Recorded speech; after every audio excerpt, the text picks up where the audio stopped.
Welcome to Yoga for First Responders On Air, where we break down yoga, neuroscience, resilience, and public safety in a manner that's authentic, educational, and most importantly, entertaining and lighthearted. I'm YFFR's founder, Olivia Mead. As a yoga instructor and neuroscience enthusiast, I'm passionate about supporting first responders and anyone looking to improve their overall human performance. Each week, we'll dive into a new topic and often bring on expert guests to share their insights and experiences. But we'll also keep it real and share our own stories and struggles along the way. So whether you're a first responder or seeking to master the science of mental and physical resilience, this podcast is your ultimate guide to triumph over life's challenges with unbreakable strength and unwavering fortitude. By pressing play, your training has begun. Ladies and gentlemen, welcome to the first episode of Linzie of LaGuardia Airport. LGA, Linzie Grace Alvarez joins the fire service, or not. Does she? Or does she? And we recorded this already 2 days ago. Yeah. And it was good. And we were laughing and we're like in the can. That's part of the biz. Okay. That they say in the can. The lingo. That's a lingo. Okay. And it wasn't in the can, was No, it? it wasn't. No. Yeah, It because you wasn't. didn't get the audio right. Yeah. So. Also, I'm going to give you a little feedback, Linz. Your voice is very low right now. So, Oh, okay. so So I need to project. you need to project. That's why I keep moving this forward. It's part, it was, the audio was not working. Part, you weren't working. That's fair. Let me turn it up. Yeah. Okay. So we're going to do it again. But actually, Lindsay, you said when we had to do it again, you said, Yeah. oh, that might be a blessing in disguise. Can you tell us why? Yeah. So You were lying to us the last time. I wasn't. Everything I told you was a lie. I wasn't lying, but I also wasn't Telling the truth. telling the truth. I wasn't telling the full truth because everything I said was true. Okay. Yes. I just didn't say the whole thing, Okay. but not on purpose.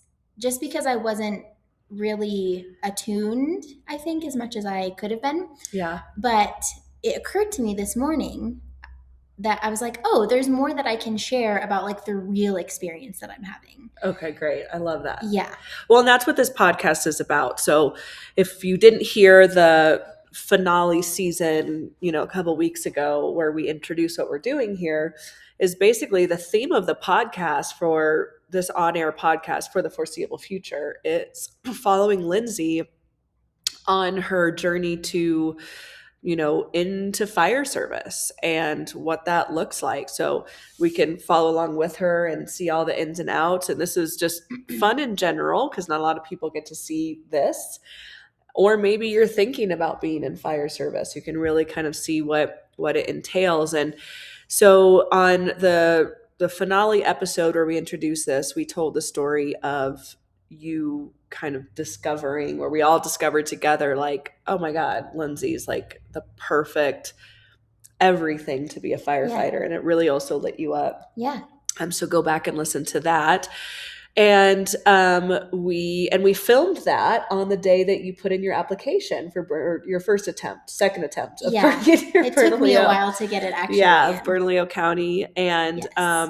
and so the news that we'd like to share is what, Linz? My application got accepted. Application got accepted. So Yeah. what do those next steps look like? Next Thursday, they'll be having their info session and practice physical exam. So they'll show us what's on the exam, how to do everything. Mm-hmm. And I'm not entirely sure if Bernalillo County does this, but I might have an opportunity to actually do the full exam and get it over Yeah. with. If I pass it, then I don't have to do it again, because I know a lot of departments do that. I just can't remember if they're one of them. So Okay. maybe. Yeah. And Amy said you get to go. Yeah, so I'm going to be there. Yeah. So I will be, watch our social media because I'm Mhm. going to fully document it, and then we'll film with you, Yeah. Maybe the next day or something to see how you felt about Mhm. it all. So, Yeah. so that's coming. Yeah. So now there is, and when we filmed tried the first time doing this, you and Eric were talking a lot because he started talking to you about his experience as a career firefighter. Yeah.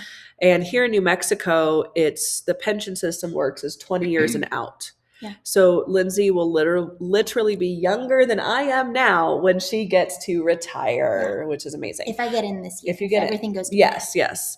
And that was not Eric's. Eric was a firefighter in Iowa, and it works a little bit differently. Right. So that's why he decided to leave fire service to pursue other things, because it didn't make sense with their pension system. Yeah. So you guys started talking about like real world, like retirement and salaries. And this time last year, when you didn't even know who I was. Because by the way, this is our first Q2 together. Yeah, we met in Q4. We met in Q2. Yeah, met in Q4. Q1 Olivia was something else. Yes. Wasn't prepared. Q4 was a lot of holiday time and a lot of funsy onesies. Yeah. And then I realized, and Lindsay, you and I connected so well. It's like I'd known you forever. Yeah. So in Q1, I think we have known each other. Yeah. So in Q1, when like I go in high gear with the travel and the training, you were just not. You're like, do you want to go for a coffee? And I was like, no, I don't have fucking time. I don't have the place. I don't have the reason. I don't have the means. I don't have the time, Yeah. So I simply cannot because it's full steam ahead. Right. So this is our first Q2.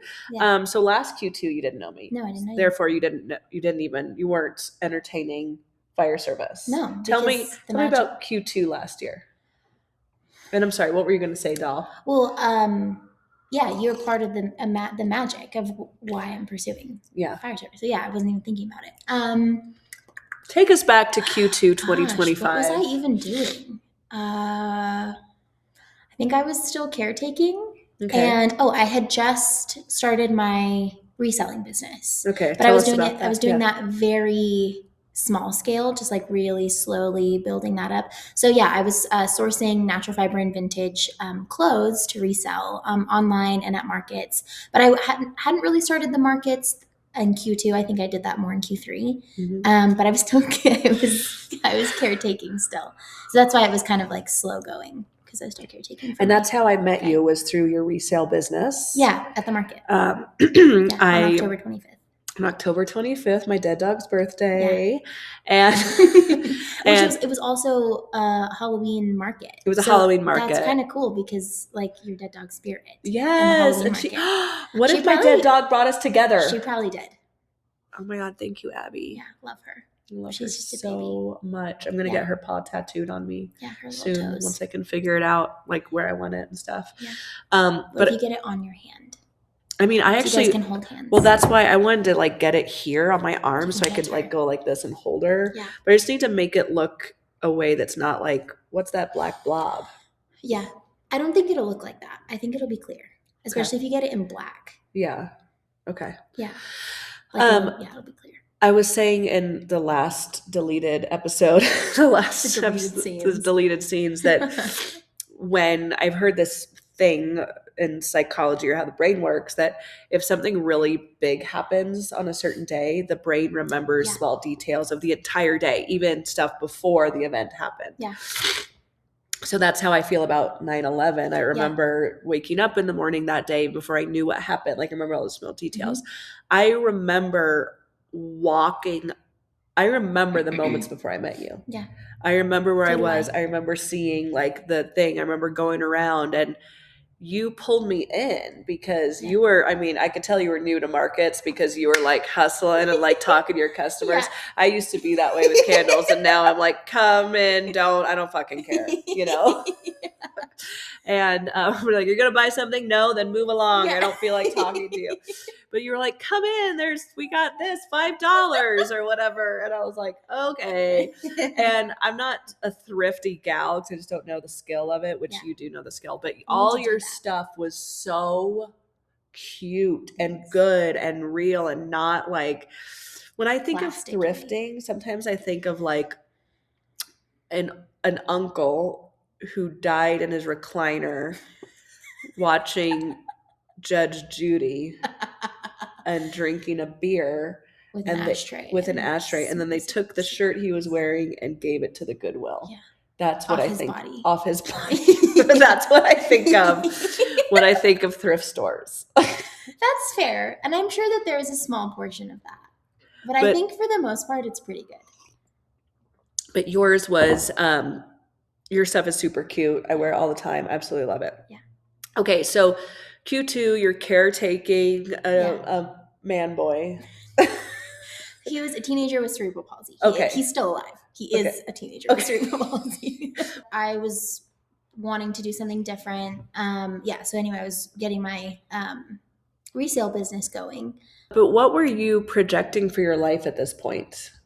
I knew that I wanted to have a sustainable business because that's what I went to college for. And sustainable, tell us more about that, not just sustainable like business-wise. Yeah. Right.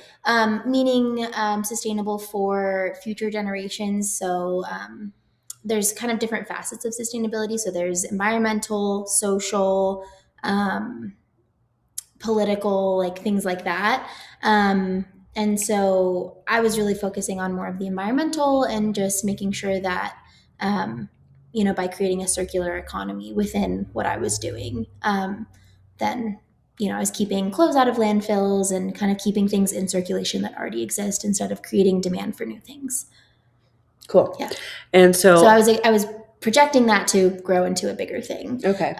Which I was really working toward. I was gaining a lot of ground with that, but so I was talking with my husband about this, that I went into it kind of as a full-time thing without really building it up, like more of as a hobby.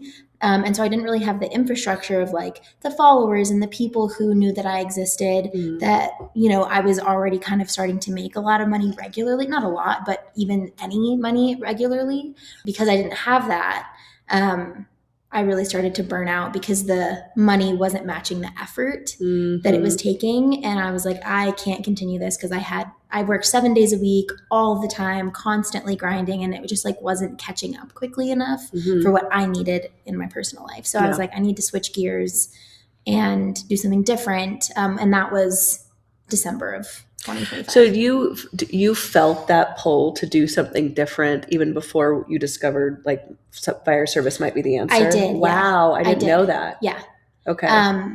And yeah, I totally did. And I knew that I wanted it to be community based in some capacity, but I wasn't sure what it was going to look like. Yeah. And then we started talking about fire service and I was like, yeah, this fits exactly what I've been feeling. So is there anything more that you realized that you wanted to, because that is kind of what you told us last time we tried to do this. Yeah. So what more were you like, ooh, I didn't really dive in deeper? Yeah. So I've always had some amount of anxiety in my life from a little kid to now. And sometimes it's basically non-existent, but it's still, it's still there a little bit. And then sometimes it's like a moment by moment trying to regulate myself. And so whenever I experience stressors, mostly I've noticed within myself when I experience anxiety around the unknown, not knowing what to expect, not knowing who I'm going to meet, not knowing how I'm going to be treated, not knowing what's going to be on a test, not necessarily quite knowing how to prepare for something, which is exactly the situation I'm in right now when it comes to the physical exams and the written exams and the interviews and all of that. I don't really know what to expect because I've never done this before. I'm experiencing this kind of anxiety loop, and my main symptom of anxiety is dysregulated breathing patterns. And that's it's a really funny thing because with YFFR, that's the whole deal about it. And so when I'm in a yoga practice, I'm able to manually do that for myself, manually breathe for myself according to what you're instructing or, whatever I'm doing for myself. And sometimes I'm even still not quite able to break out of that dysregulated breathing. So for example, this is what it is. I can't get a full satisfying breath. Mm-hmm. And so my body keeps trying over and over again. And I'll take lots and lots and lots of failed deep breaths. And I'm going to pause that because that's the opposite. That's part of the Bohr effect, right? Yeah. Where with the Bohr effect, your inhale is productive. Yeah. And so you need fewer breaths for oxygen, right? Yeah. And so what you're describing is what happens a lot that makes someone's air tank just deplete real fast, because your body's trying to get more effective oxygen, but since it's not productive breathing, it just knows to try to get more and more and more. Right. So that's exactly what you're describing. Okay, yes. Go ahead. So my body is trying to do this, and then it never feels satisfying. Sometimes it does, but there's still this like anxiety that's causing this to happen. And or I'll yawn a lot, stuff like that. Yeah, that's another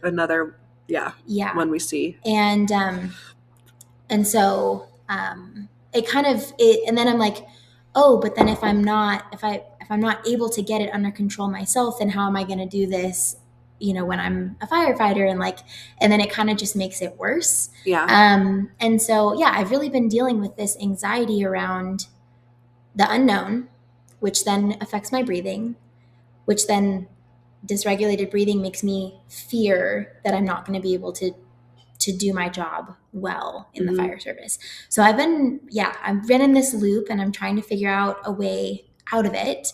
Journaling helps a lot for me personally. And that was something that we got to do in instructor school, was the morning pages. Oh my gosh, I love journaling. It's always been really effective for me, even through when I was a kid. I learned that pretty quickly. Yeah. And this connects to something that we've been talking about. I don't know if this has been mentioned anywhere else. But doing things that you know are good for you, are going to help you, and you don't do them because you don't feel like you deserve it in some subconscious way. Like, I know I'm going to do it, and I do it often, but there are some days I'm like, it's fine, I don't. But that's just like, I don't deserve subconscious, it. Yeah. So anyway, I'm journaling more. I'm doing some neural manifestation meditations to help just downshift my nervous system. Because once my nervous system can calm down, then my breathing calms down, and then I can breathe normally. And also, I don't know if this is good or not, but kind of just keeping myself busy so that I'm not thinking about it. Because the more I think about it, the worse it gets. Which is so stupid. But if I can just be busy and thinking about other things and stuff, then I'm not thinking about how my breathing is not normal. And then it goes away. So, then also yoga and being able to manually do it for a time. Yeah, and train yourself, because of course it's not just like turn off. You can't just turn it off, right? You have to like train and tune the system to be able to do that. And noticing where I'm tensing in my body, like my stomach. I'm holding my stomach, and then I'm like, that makes me feel more activated. So I'm like, okay, I need to relax my stomach. I need to relax my shoulders, my face muscles, those kinds of things. The fact that you even have any kind of awareness about this, I want to tell you about the young people, your age, but compared to your soul, young people. That you're going to encounter in the academy, and even on next Thursday, who are going to be shitting themselves and have no tools or awareness at all. So rest in that. And also, when you put everything on for Tax Skills Day, at instructor school, and especially with the fire side of it, and when you think, how is this gonna, my breathing, if anxiety gonna affect my work as a firefighter, and if I can do stuff, were you able to do stuff? Oh, totally. And I wasn't even thinking about it. I could hear my breathing in the SCBA trainer mask. And that reminded me to kind of use some of the skills that I've learned.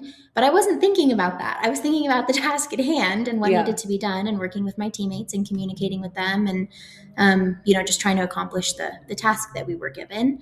And that wasn't really an issue. So I think that gives me a lot of peace, just knowing that, like, that's not going to be on my mind. No. Really. At least not in the way that like I'm worrying about it right now. Like it's going to be on my mind of like making sure I stay alive and like trying to keep myself cool, calm, and collected best I can. But yeah, that's not going to be a thing. I don't really think. The reason in any profession we train is so when you're actually called to do it, you don't have to consciously think about it anymore. So that's the importance of YFFR and the breath work and all of this shit, is because right now it's just delivered as concepts. Yeah. So right now when they talk about mindfulness or breath work or whatever, it's all delivered as a acute concept. Yeah. But we're the ones that are really pushing it as consistent training. Mm-hmm. So since you're already doing that, Linz, you can kind of relax about that part because you know it's going to plug in. Yeah. I remember like doing overhaul in my academy, which is, you know, like taking all the roof and the walls down and stuff. And that was one of the drills where I was the last recruit in the house because everyone else's air tank was done. That's crazy. And I realized, like, I was kind of like, gosh, why, like, how was I doing it that I was able to really maintain? It's because I've already been training breath to movement. Yeah. So each time I went up, I inhaled. Each time I pulled down, I exhaled. And I was doing yoga just in these movements, right? And I was working hard and I was sweating. And I remember busting like through one of the walls. But my breath, without even thinking about it, was driving the effort. Yeah. And so I do that in the gym as well. Yeah. Kind of unconsciously now. Yeah. Yeah. So I think you might still feel that little anxiousness, which remember, I felt like this quote, you might have heard me say it during yoga classes. Fear is just excitement without the breath. Yeah. So I think you're also might be a little excited. I am totally excited. Yeah. And when we lose breath is when it becomes fear and anxiety. Yeah. But it's the same thing. Yeah. It's a little bubbling, you know? And so it's still going to be there. And you still have got your breath as your best friend. For sure. You know? Yeah. Yeah, I am really excited about it. And what I was talking about in our first attempt at this is I'm totally excited. I'm totally excited to see what it's all about. I'm excited to learn. I'm excited to just try. Yeah. And that's true. But also, this also exists. Yeah. At the same time. Yeah. And there's another thing I wanted to mention for anybody who's also potentially going through this trajectory is like, especially as a female, because it's ingrained in our culture and our society and kind of just what we're taught as we grow up, but like comparing yourself. I'm probably going to be one of the only women, if not the only woman there, especially for this department, because they're just, I mean, out of 350 people on the department, I think there's 8 women. Eric's agency had not one woman. Yeah. So I'm preparing myself for that. But also I've kind of been struggling with like, how am I going to compare to these people? Am I going to be good enough? Am I going to be strong enough for these tests? And, you know, just kind of not sure how I'll stand up to everyone else. And I think the more I've thought about it, the more I've worked through that with myself is it doesn't matter how I compare to them as long as I can do it. Yeah. Absolutely. And that's hard to like internalize. That's hard to believe, but that is true. Like I'm not competing against them. I'm competing against myself. Yeah. And the numbers are the numbers. So like, you know, for golf, there's the women's tees and the men's tees. Yeah. But for fire service, these are the numbers you have to hit. And I don't care if you're 5'4" or 6'5". I don't care if you're male, female. I don't care. Nothing is a variable to that. Just hit those fucking numbers. Exactly. So it's between you and the numbers. Yeah. And that's it. Yeah. And I think, I mean, you have already great expanders as females in fire service to talk this through with. Totally. And what a cool opportunity for self-growth. Yeah. You know, absolutely. To be like, okay, I'm feeling this comparison. And you were a dancer like I was. And that is deeply ingrained of judgment and comparison. And so it might be such a healing opportunity to reframe that for yourself and create a new neural pathway. Yeah. And I think another thing I've kind of started to realize is I have grown up in these places with lots of girls, and girls are vicious. Oh yeah. And just total comparison and just mean and all of those things. And guys are really not like that. Yeah. And maybe in different ways, but not in the way that I think my brain is assuming how they'll be. And I think that in a lot of ways, they're more encouraging. They are. And there's not so much manipulation there with that's just sort of straight. They don't think about I'll give you a funny story about this. So whenever my girlfriends send me a text and I see on the text that it includes a screenshot of another text conversation, I'm like, oh shit, it is on. Let me see what your fucking mother-in-law said and what you said and what she said, right? Give me the tea. Yeah, so whenever there's screenshots from my girlfriends, there's something is up. Yeah. Okay.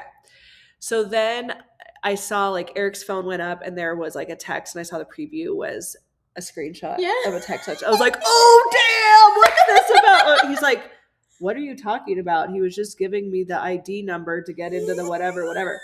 I was like, you don't know about like, he was like, no, we don't talk drama. We don't talk about what his mother-in-law said. Like we don't fucking do that. Now, listen, before anyone comes at us, men have tons of problems, okay? And maybe they should talk more about each other's mother-in-laws. We're not talking about that right now. We're just talking about like, but also, have you heard of the witch's wound? No. Dude, you're going to be so into this. Okay, I'm excited. I probably have it. We all have it. Okay. There is sort of this theory, and I don't know tons about it, but I have heard a few podcasts about it and stuff, that the way women were treated way back when, our ancestors created something in us that needed to manipulate and backstab and all this stuff to survive. So the Salem witch trials, for example, the only way you didn't get hung and burned is if you named another witch. Yeah. So it created this survival on being wary of other women and pointing them out and backstabbing. Yeah. And so it creates this generational trauma wound in women that to survive, we have to have a little bit more of that happening, especially toward each other. Yeah.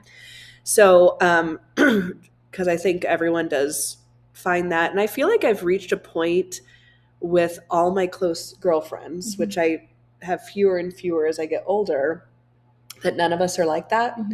And because we've done enough work and know each other well enough. And I really honestly like celebrate my friends so much. Yeah. My girlfriend is, she's the director of the midwifery program at University of Michigan. Okay. And she sent me a picture today of her working with a pregnant woman in the hospital. And I just started like tearing up because she is so like good at what she does. Yeah. And all my friends are so fucking good at what they do. It's like, that's how I feel about you. Like, how did I end up in a friendship with you? Oh, like that's how I feel about you. See, this is we're shifting the dynamic. Yeah, it doesn't have to be no, but it is out there, and so that's kind of a thing about it. And I will tell you this, you know, when I obviously working with YFFR, it's primarily men a lot when I teach my classes. When I went through Fire Academy and when I went through Fire Instructor 1, because I do have my Fire Instructor 1 certificate, I, again, predominantly men. I even like, so that's actually how I met Eric originally, because I took Fire Instructor 1 that was being hosted by his department. Okay, yeah. So anyway, that's how I first got in there. That's so cute. But the women's bathroom and locker room was all mine. Super excited for that. I left my makeup in there. I like I could have like put a cot up. I decorated, like little like lights. Yeah. Little, like, and I fucking loved it. But I will tell you this, I never once in the academy or anything felt any sort of you shouldn't be here, we don't want you here from anyone. Yeah. And I think that what I love so much about public safety and fire service is we're all on the same team, and that's to help this community. Yeah. At least it starts that way. But that was my experience, was like, I don't you're here. Here's the thing that I love too. It's like when you see these natural disasters, right? Like flooding and stuff, it doesn't matter race, gender, whatever. Just everyone humans. Is helping each other. Right. Everyone's trying to get the person out. Right. And all of that other bullshit goes out. And I kind of felt that way. Like we're all here for service. Right. And there was I felt no judgment whatsoever. Even I was so partnered up with this guy who in my academy, we all had like our little crews, and he was my partner to go up on the roof. And he's a very good firefighter. He ended up going to a bigger department and going up in the ranks. He's great. And we were in the academy together, and I was so tired from the physical stuff, and we're climbing the ladder up to the roof, and my hand was like this, and I literally couldn't close it because it was so sore from handling everything. And I couldn't hold my own tools, the axe, the Halligan. I couldn't hold them. And I was like, I can't get up and hold these. He held his tools and my tools and the fucking chainsaw, got us both up there. We did our work, came back down, never heard a thing about it after. Yeah. Was never like, Olivia, you got to get your hands strong. No. Never heard a thing about it. Yeah. We just get the fucking job done. Yeah. And that was my experience. Yeah. And we know people who have had very different experiences, and those probably exist too. But I want to say a few more things about this. Yeah. I think part of the reason why I'm like unsure, I guess, is just because I haven't really experienced that with guys. I have brothers, and I think there's some of that, but I didn't get a whole lot of that as a little kid. And I think it's something that's just unfamiliar to me. I haven't really experienced it yet. But I am excited because I know that they're like that more often than not. But right now I'm working in a restaurant, just kind of money before the fire. Yeah, you have to bridge. Yeah, just to bridge the gap. And it's a good place. And the sous chef and the line cook are men, and then all of the front of house friends are females. And there is such a stark difference in the way that the back of house guys treat me versus the front of house girls. Okay. And it's just so like it's just another like piece of information, some data, of like how men treat me versus how women treat me, which is opposite to what I was taught from my parents. Okay. When I was little. So I mean, my parents were like, I would say probably fearful of men, for sure. There are men that do bad things. But in the way that I've been treated outside of what I was taught as a kid, men have always been so much kinder than women, which is just so interesting. It's also interesting, Lindsay, because you are a powerhouse of a woman. Yeah. You are so beautiful. Thank you. So intelligent, so sweet, wicked sense of humor that it's like if someone has any sort of insecurity, your existence just pushes on it. And that's probably why my experience has been the way it has. Yeah. Which is very sweet. And the reason we're friends is because I have zero insecurities. And so you just... So that's why I could really, I'm perfect. You're perfect. We're perfect. We're just no problems. Yeah. So no problems at all. Yeah. So this is, it's super interesting. And I might have told this story before, and you might have heard it before, of like when I was teaching, this was for Eric's crew. I hadn't even spoken words to him before. He was just part of the, big group I had. Yeah. And I had about 20 students each shift, and he was one of them. And I was going through really bad marriage stuff with my first marriage, and I was waiting for like my ex-husband and I were like trying to like reconnect and work on things, and I was waiting for a text from my husband to say, good morning, I'm thinking of you, because we were in separate locations at this time, and nothing came in, and I'm looking at my phone and waiting for it as I walk into the fire station to teach, and nothing's coming in. So I start teaching, and one of the students says, you look like you're about to cry. And of course I start crying. Right. And I was like, sorry guys, I was like, just having, anyone here have marriage problems or have had marriage problems? They all raise their hand. I'm like, well, that's what's happening to me right now. So let's just like get started. Typically after class, they would just get their shit and go. Not really tons of conversation with these guys. Yeah. But unspoken, after class was done, I'm getting all my stuff together. They like kind of circle up around me and just started shooting the shit. Yeah. Like, so what are you doing later and this weekend? And oh yeah, blah, blah, blah, just asking questions. Yeah. And I thought it was like kind of odd in the moment. I was like, okay, hi. Like just why shooting the shit. Yeah. And I got in the car and all of a sudden I was like, oh my God, they were supporting me. Yeah. They were letting me know whether they knew it or not, but they were unconsciously saying, you have support. Yeah.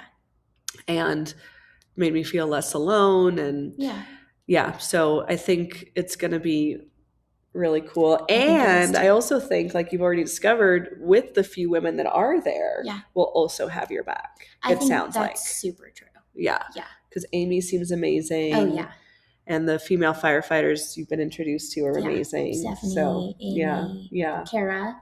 When is her academy starting? Soon. I think it's I think it starts this month. Oh my God. Yeah, we need to. I don't think I have her phone numbers, her email. Okay. But we should ask her when so we could celebrate both of you. Yeah. So, all right. So we go back Q2 2025. You're like, I'm trying to hustle and grind here. I'm not getting the income I need. Yeah. And we were talking, I want to say at the beginning of this, we were talking about retirement with Eric. Yes. Just to circle back, is that where you're headed? Yeah. Well, yes. Yeah. Okay. So where I'm headed is like, you were upset. You were processing some stuff at a certain point when we first met of like, how do I live in this world? Like, how do I find any stability? I don't see a future of stability in my life. I don't want to struggle for the rest of my life. Yeah. My husband and I were feeling that really intensely last year together. Yeah. And just trying to figure out what we were going to do. And he was thinking about going into the military, which is something that he kind of has a bit of a background in. His dad was in the Army. He was in ROTC. It's something that he thought about doing, but he just never did. And so he was like, I'll just go into the Army or the Air Force and let's get some stability going. Yeah. So really what it came down to is we just wanted stability. Yeah. And we were really wrestling with that and just feeling like, how are we ever going to keep up with the way that the economy is? And how are we ever going to move out of where we're currently living? Because we don't want to live here anymore. We want to do something different and we want to feel safe and settled and not like we're working all the time and just to buy groceries. Right. Like I want to enjoy my life. Exactly. And yeah, exactly. Not only just be able to meet our basic needs, but get to enjoy being here, you know? Yeah. And so, we had a really hard time with that for most of the year last year. Yeah. And then as we started talking about fire service, I was like, oh my God,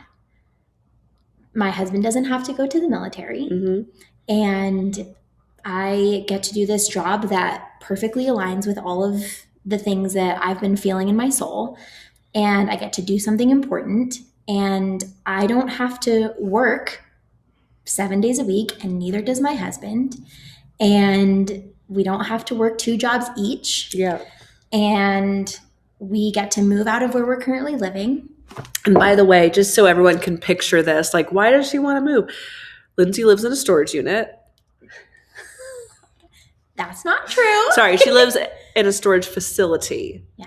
Is that more accurate? Yeah, it is. In a unit. No, she and her husband, it's actually, I've heard of this before and I was like, that's kind of cool. It's a cool setup. Yeah, it's basically she and her husband manage the storage facility and so live on site above the little office. Yeah, there's an apartment above most offices of most storage facilities. Yes, and the one we used when we first moved here, that was the case. The couple and, lived above. And so it's actually a very cute little apartment, lots of light, sweet. But, it's not where one wants to. You come home to work every day. And you're always on call for people who are upset about one thing or another. And it's just always work. And we have a sweet dog who's getting older and she's having a hard time with the stairs. And sometimes, it's just not. Yeah. And main management is not always the easiest to work with. And I just don't want to be living under management. Yeah, I think that's totally fair. Yeah. So now there's a glimpse of a life that includes stability and retirement. So what are you feeling in your soul and chest right now? Just relief. Yeah. Yeah. It makes me feel so hopeful and so excited and safe to like plan a little, safe to plan for the future and talk about different projections. Talk about different options and do a little bit of manifestation with my husband about what we want our next home to look like and stuff like that, which is really cool. And it just makes me feel really at peace and really grateful that it's even on the table to think into the future and to talk about those things, you know, and just the thought of financial security and getting to plan for future projects and thinking about maybe buying land and, you know, those kinds of things. It's exciting. It's really exciting. You know, it's the Maslow's hierarchy of needs, right? Yeah. It's like we can't have any capacity for higher thinking if we are just trying to make rent. And I could go into a whole thing about this, but being able to think about the political climate, being able to think about the regular climate, being able to think about any of that stuff is a privilege. Oh yeah. Because how the world is on fire. Right. Yeah. Because people are looking at how their own feet are on fire. Exactly. Let alone the world. Yeah. That's how last year felt. Yeah. For sure. And so to get to the next step where you can actually think about any kind of enjoyment. Yeah. And is so cool. Yeah. And it's so exciting because we're here for joy, man. Yeah. We're here for joy. And so I feel like there you can start to like, ooh, how do I want my joy? You get to put an order into the universe. You know what I mean? Totally. Yeah, it's exciting stuff. If she makes it. Once again, we don't know. We don't know. Okay, so next step. So you found out kind of a secret way that your application was accepted. Yeah, Amy. Amy's the recruiter for Bernalillo County Fire. Yeah, she's also in the wellness department. So her counterpart, Manny, got to do instructor school with us. Yes. Which is really cool. So Manny was kind of helping us with the application a little bit. We had so many questions. Yeah. Which last. Wasn't that it was in the last episode, but we were talking about, I think at the last thing, it's like their first test to see if you can get in fire service is, can you handle this fucked up nonsensical application? Yeah. Like we're going to make something say required, but it's not. Do you know how to bypass that? Like, you know what I mean? It's like, why do they have to make it harder? Yeah. I think I had to like redo it 4 times before it like fully worked. And you're intelligent. Like imagine I'm not just an like, no, you're not an idiot. But I was like, yeah, it was insane. Yeah. So you got through that. So step 1, they were like, anyone who completes the application, you're in because that's the self-filtering system. Yeah, for sure. But yeah, then Amy and I were texting back and forth, and I was just like, yeah, when do I know if my application's been accepted? And she's like, oh, it's accepted. And I was like, okay. But I think that she was maybe in communication with the recruitment team. And then she was like, do you have social media? And I was like, no, I don't. Olivia usually sends me the updates from Facebook. And that's when she told me about the info session and the practice exam. Okay, cool. Yeah. Yeah, so I'm going to go with you to that. I'm not going to be too distracting. I'm just going to take a little footage. Yeah, it's going to be fun. And then we'll do our next episode. We'll do after that and see how you're feeling about everything. Yeah. So what, we had a little podcast meeting yesterday at the HQ team, and we just realized how cool it is to follow you in this process. Yeah. So we're just going to keep doing that. Yeah, I would love And then every other week will be a quick cast as normal, just to break it up a little bit. But this is going to be, there's going to be a whole podcast on Lindsay's life. Yeah. Maybe in 20 years when I'm 64 years old. When you're in your late 60s. I'll be in my early 60s. And Lindsay, funny, and I'm at Lindsay's retirement party. Yeah. That'll be the completion, the series finale. Can you imagine a 20-year podcast of my life through the fire service? I mean, people have already done like 10 plus years of podcasting, right? Like at this point. So, I mean, that's totally, but I think that podcasts in 20 years will be like you get to live beam in. Yeah, like on hologram. Hologram beam in. It won't, this will look like so ancient. But I think that'd be really cool. Like your retirement party is the last episode. So crazy. Oh my God. Wow. Stay tuned. Stay tuned. If she gets in. Oh my God. What if it's like next episode, so they told me to go home. Yeah. So yeah, and it's over. And game over. Yeah. No, it won't be over. No, it won't be over because you're going to apply again, and apply again. And I have more departments on my list. Yes, she does. So, but it's just, you know what I love about you? I love that I can like joke and tease with you, because that's what feeling confident in one's skin allows for humor. Yeah. Speaking of humor, I have a recommendation. Jeff Ross. It's called Take a Banana for the Ride, I think is the name of his Netflix special. Okay. You use my Netflix, so please go in. Yeah. And watch it, because it is so Jeff Ross is the roast master. Okay. For the roasts they do to different people. Yeah. He's brutal. But this like is a comedy, but actually about his life, and it's very touching, and I really got a lot out of it. So that's my rec. Do you have a recommendation, Linz? For comedy? For anything. Oh, okay. For comedy, I love Leanne Morgan. Oh yes, she's the one with the accent, right? Yeah, she's from Tennessee. Yes. She is intense with that accent. My God. I'm obsessed with her, and I quote her all the time. I love how she talks about her husband with his first name, like Jeff Morgan. Is that his name? Chuck Morgan. Chuck Morgan. Yeah. Jeff Morgan was my high school English teacher. Oops. Yeah, Chuck Morgan. And oh gosh, she's so funny. Would highly recommend. And her accent just makes everything. It is too much. I know. It is amazing. I'm watching a really good TV series. I'm actually watching a couple.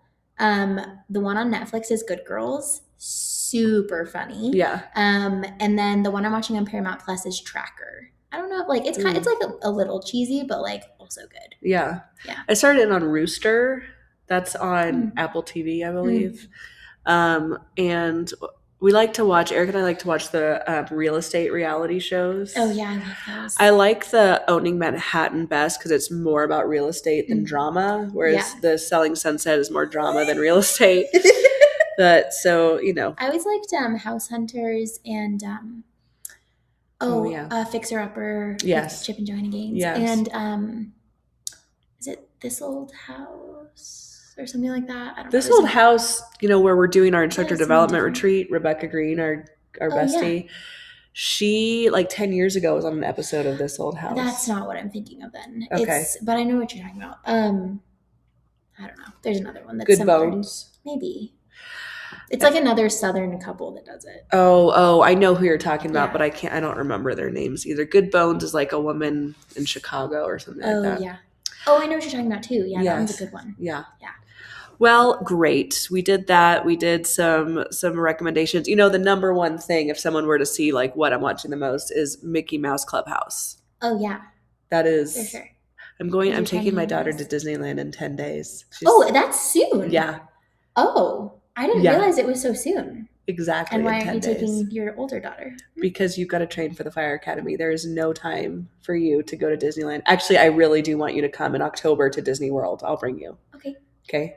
Okay. Hand hug. Because we're going to be in Disney. We're going to be in Orlando at EMS World, October 2026. Mm-hmm. Allie Rothrock and I are teaching a course on grief. So it's going to be a lot of laughs. It's going to be great. And also, Allie was in the group with the firefighters. Yes, Allie is who we are referring to when we talk about amazing female firefighters. And she was the one that was like, you're built like instead of a brick house, you're built like a fire truck. Yeah, a fire truck. A fire truck. You're built like a firefighter. Anyway, so she and I are going to be leading that, but it's going to be in Orlando. So I'd like to turn it into a Disney vacation. I love that. Yeah. I've never been a Disney friend. I know. I feel like you need to come to the land. If you could come in 10 days, if I said, yeah, I'll pay for you to come, would you be able to go? Probably. Okay, I'll look I'm not going to make you pay for me, though. I can't pay for me either. But if you can, I can go if you can pay for me, but I don't want you to. We're going to go, and I'm going to introduce, but just let me be the one to introduce you to Disney. Okay. Okay, whenever that time comes, I want it to be me. Okay. Okay. In October. Yeah, world, I'm not I am not so skilled on the world as I am the land. Except if everything goes according to plan, Fire Academy starts in October. I was wondering when it was going. Okay, then we'll do Disneyland before you. That's what we're going to do is before you got into the Fire Academy. What are you going to do next? I'm going to Disneyland. Do you know that reference? No. Fuck, dude. It's the fucking Super Bowl. Is it the Super Bowl, friends, or is it the World Series? I think it's the Super Bowl. I don't know. When they say, you just won the Super Bowl, what are you going to do next? I'm going to Disneyland. Hold on, let me look it up. You're going to see. Bill Sims, you just won the Super Bowl. What are you doing next? I'm going to go to Disney World. I'm going to Disney World. I'm going to Disneyland. I'm going to Disney World. Going back to Disneyland. I'm dedicating this way to our troops. I'm going to Disney World. Anyway. Shows an American flag. Oh. I just meant like that took a turn. We're all like Disney troops. Oh, we all suck. Yeah.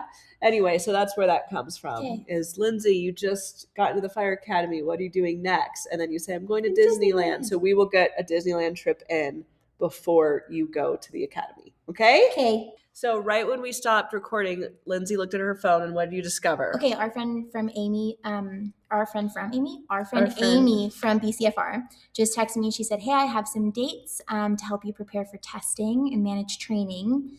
And she sent me a screenshot of her email. So the physical ability test is scheduled for May 14th, 15th, and 16th. We are April 9. And then, oh, damn. And then let's see. I think that they're written. Oh, wait.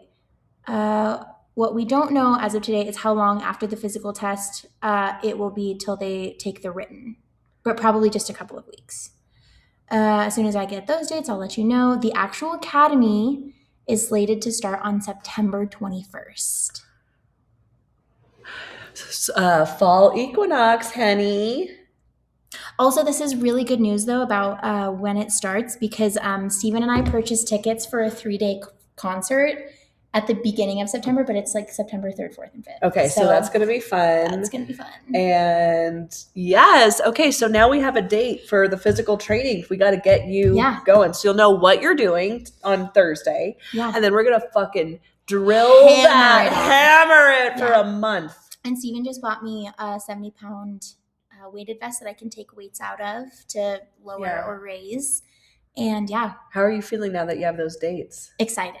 I feel like my immediate reaction is excited. I'm probably going to get in my head about it later, but I'm going to work my way back out of it. Well, you told me, you said, oh, I'm nervous, like right when you. Yeah.